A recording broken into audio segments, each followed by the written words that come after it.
Hello friends, my name is Chrissy. Welcome to or back to my channel, and today I'm introducing a new series that I'm calling Tarot Buddies. So my intention for this series is to take a deck that is more traditional.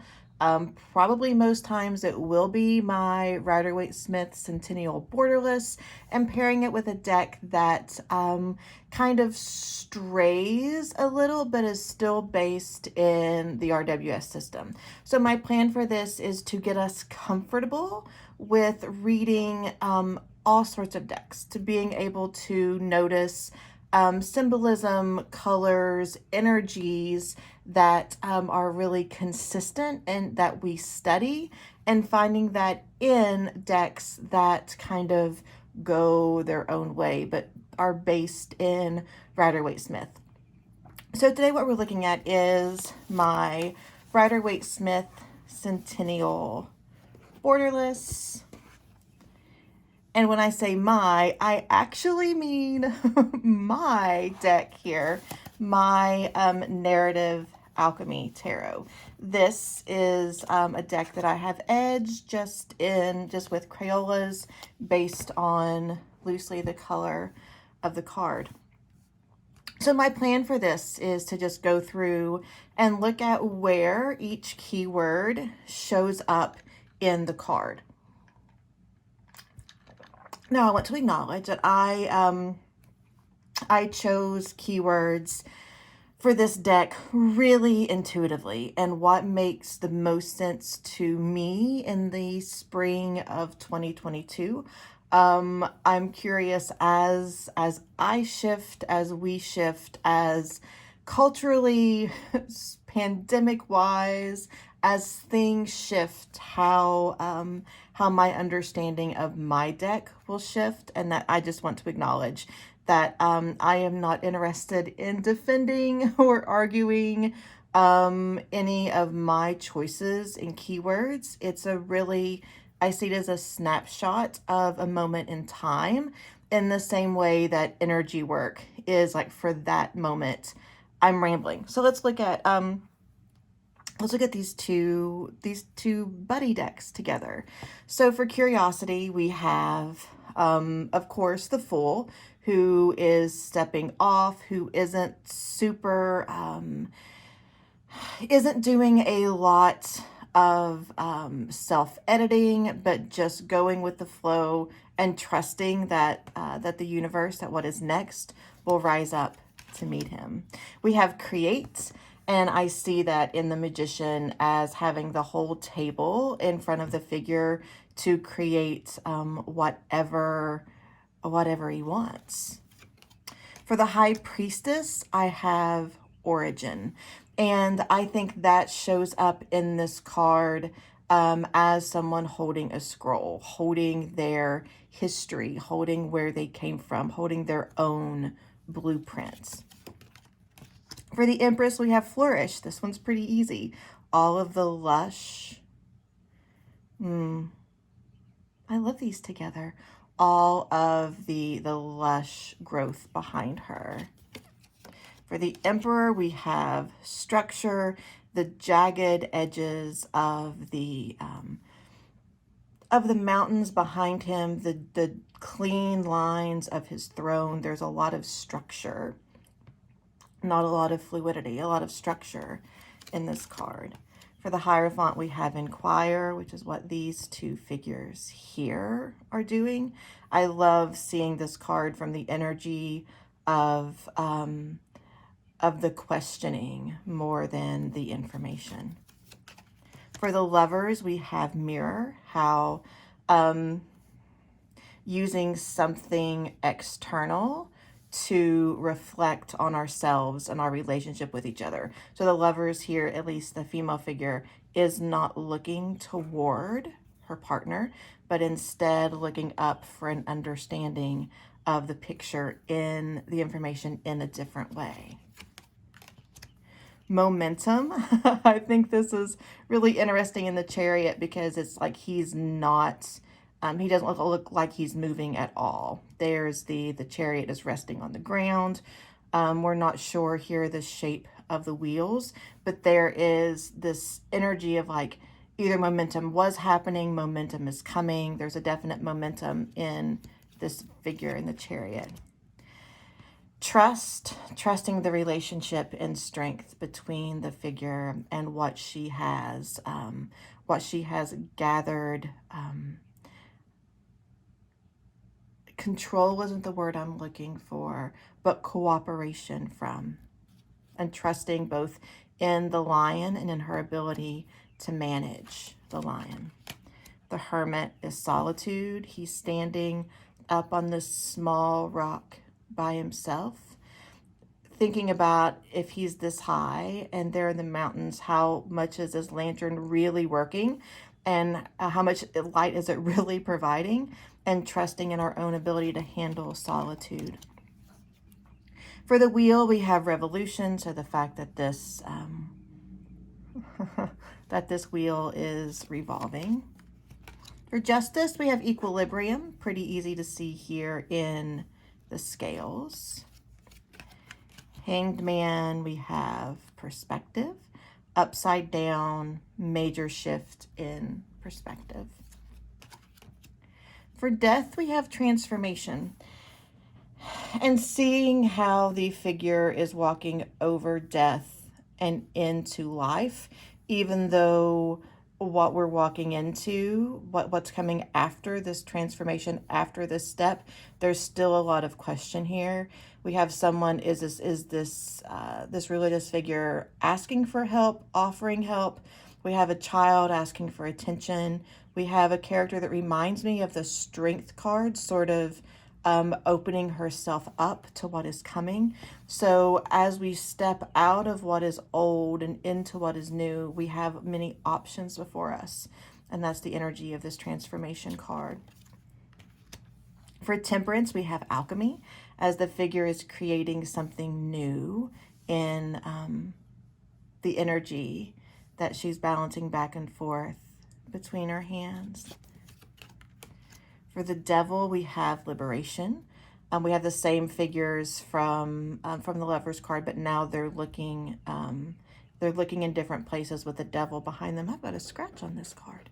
But how what often looks like it is binding us is actually, if we shift our perspective, it's offering an option, a chance for liberation.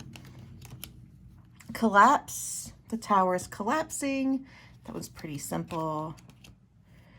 For the Star, we have hope, and I see that represented in the one big star. There are so many things that could pull our attention, but letting our attention go to the biggest star and trusting that there's always enough available for us, and we don't have to be so stingy with our hope.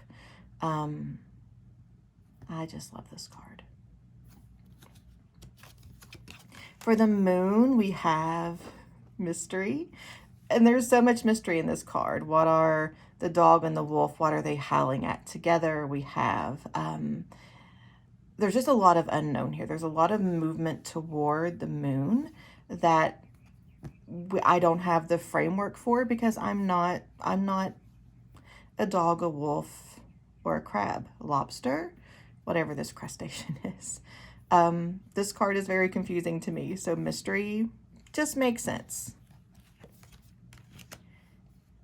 Wait, where's the Sun? Goodness, Chrissy. It'd be nice if I could put cards in order, right? For the Sun, we have joy. I always see this little guy as Bobby Hill, and we can't get more joyful than Bobby Hill. So yeah, there's just a lot of smile, celebration, the flowers blooming behind the child, the sun coming forward. There's a lot of reasons to celebrate. Wow. For Judgment, we have purpose. And I see this from a place of awakening, that we're being pulled, called out of our sleep, out of stumbling through our day, really being called into a new awakening, a new purpose, a new awareness of our purpose with Judgment. Understanding with the world. I see things coming full circle and the peace that's showing up on the face of the figure on the inside. Again, we have these creatures, these figures on the outside that, because I don't study tarot at this point from a real symbolic point that's next on my list, being inside of the circle and trusting that all the things out here make sense, even if I don't get it yet, that's understanding. The Ace of Cups, we have caretake as the figure, the hand is doing with the water that is being presented, taking care, letting things come together. For the Two of Cups, we have acceptance, how they're willing to share, and I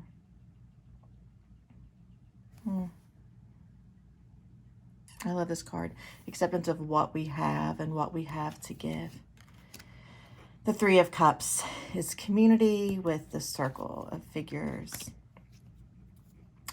I think of the Four of Cups most of the time as a no thank you card, acknowledging what we truly have the capacity and the energy to handle, and seeing this figure saying, I've got enough on my plate already. No thank you. For the Five of Cups, we have process, being able to both see what we have, what we've lost, where we're going, but taking that pause in the middle of that process. The Six of Cups is maturation, looking at what we have, feeling comfortable enough to share, and also being comfortable enough to come into a situation to receive. So recognizing our capability, the ebb and flow, really comes from a place of maturity and nostalgia, but from a reflective place, not from a place of panic. For the Seven of Cups, we have inertia, too many choices, not knowing what to do, and how we process that as feeling stuck or feeling optimistic, how we manage that feeling of not yet. For the Eight of Cups, we have abandon. What do we need to, what are we ready? What are we ready to walk away from? What do we have to abandon to walk into what's next? The Nine of Cups is contentment, being able to see what's been accomplished, what's been gathered, what's been appreciated so far, and sitting in that, that sense of enoughness. For the Ten of Cups, we have togetherness. I see the rainbow in this card as such a clear, appreciating it while it's here, a sense of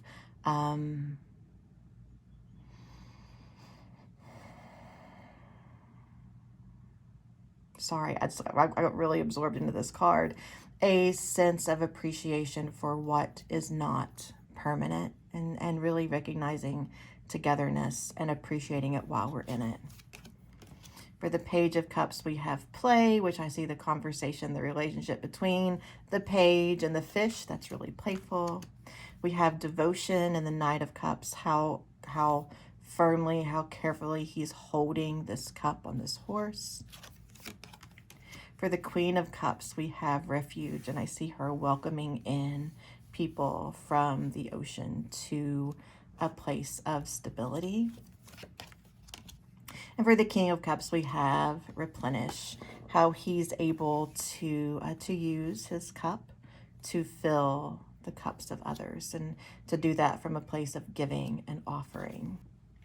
Okay, I had a major landslide, so I'm going to back up and come back to the Pentacles. So the Ace of Pentacles, we have opportunity. So what do we see moving through? What is our inspiration, our opportunity that we see right on the other side of this gate?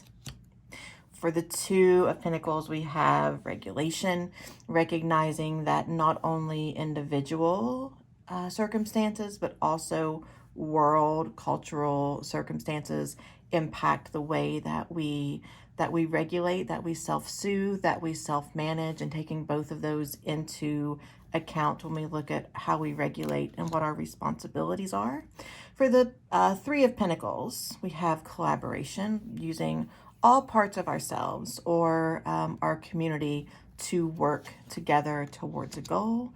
We have grounded for the Four of Pentacles, how he's using his feet, his arms, and his connection to source to really hold on to the sense of groundedness and security. The Five of Pentacles, we have separation, feeling really disconnected from our resources, from what is there to help, feeling just this sense of separation. I always wonder if I've spelled separation right whenever I see this card. For the Six of Pentacles, we have reciprocity, looking at how we give and how we receive and how we manage our own internal sense of balance and reciprocity. For the Seven of Pentacles, we have patience, looking at how we see what's almost ready but not quite, and not picking the harvest too soon, not getting distracted, not getting discouraged. For the Eight of Pentacles, we have methodical. I love the ginger in this card. Doing our work with attention and devotion. For the Nine of Pentacles, we have growth, recognizing again the fruits that are coming for the harvest, even if it's not perfect, even if it's not finished, seeing that sense of almost there and finding contentment in that growth. And then the Ten of Pentacles is fruition, the realization of the different generations that we have, and how the work that we do always, as it comes to fruition, it brings in multiple parts of ourselves and multiple people, and that sense of how when things come to fruition, it shifts the situation for a lot of people, not just ourselves.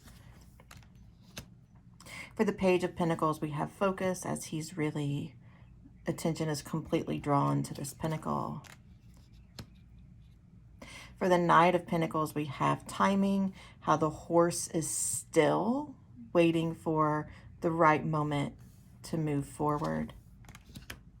The Queen of Pentacles, how she's recognizing her groundedness in the nourishment, how she's able to receive the water, the air, the nutrients, to both nourish herself and to create, to support this growth that nourishes others. For King of Pentacles, we have ease, to the point that ivy is growing up around him. He doesn't need anything that he doesn't have. He's content to stay where he is. There's a peace and ease that comes with the King of Pentacles. The Ace of Swords. Where is the ace? Goodness, Chrissy. The Ace of Swords is inspiration, receiving.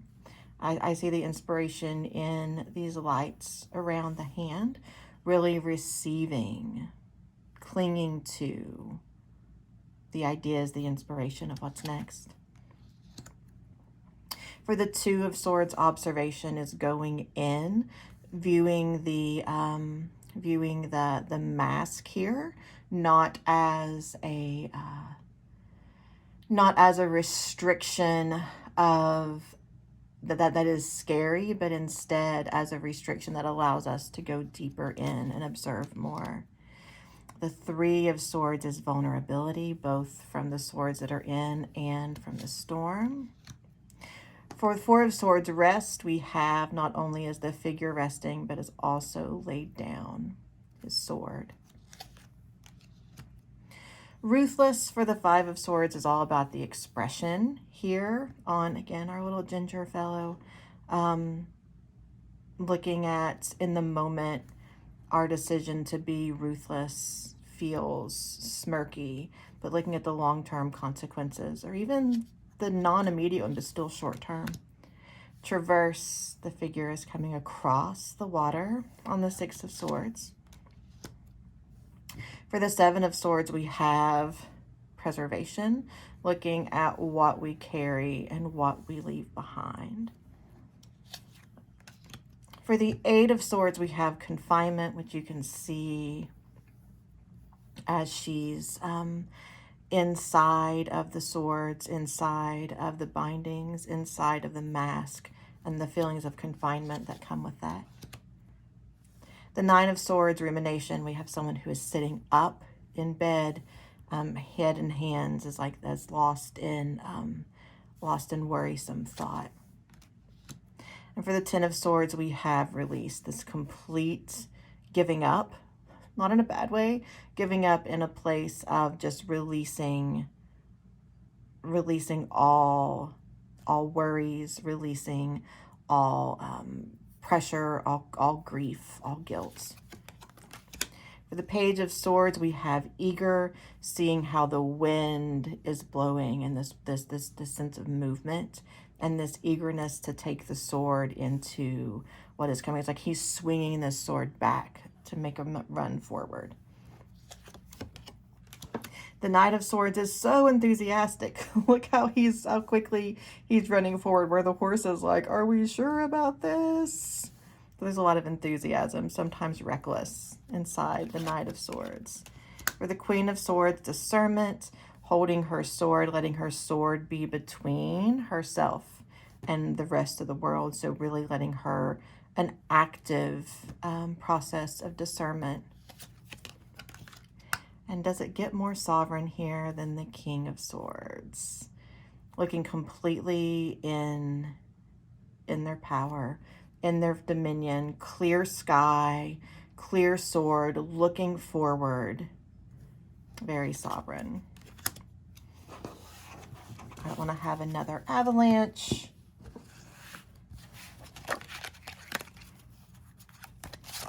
Let me fix these. All right. So for the Ace of Wands, we have stirring. I will personally see this as the wand, as an instrument that we can use to stir things up, to make sure that we keep things moving, that when we feel that nudge, we respond. Preparation, we see our figure here studying the globe, making plans for movement, making plans for something new. In the Three of Wands, we have transition. He still has a level or a distance to traverse before the transition. So standing in these mountains, moving to those mountains, there's work to be done to get from here to there. There's a process that may be dry and arid and not really fully understood at this point inside, but there's a transition point before we get where we're going. The Four of Wands, of course, is celebration, which we can see in the archway here. Five is messy. There's a lot of swords swinging around, a lot of wands swinging around. There's a lot of chatter. There's a lot of noise. This scene is just messy. And sometimes it has to get messy before it can straighten up. This figure here in the Six of Wands is very confident, riding in on his horse in this celebratory fashion, carrying a lot of awareness of who they are, what they're capable of. The Seven of Wands is protection, looking at how this figure is protecting from, are these the wands of others? Are these our own self-doubt? But there's a definite view of protection in the figure's face. The Eight of Wands is velocity. This is one of my favorite cards. There's such a sense of movement and rush and just flowing through, and looking at how we manage with a flurry of activity, when there's a lot of velocity. For the Nine of Wands, we have vigilance. He's wounded. He's got this fence of wands behind him. And this asks us to look at, is our vigilance exhausting us? Is it necessary? What are we protecting? The Ten of Wands is acknowledgement. This is so heavy. He's not able to carry it much longer.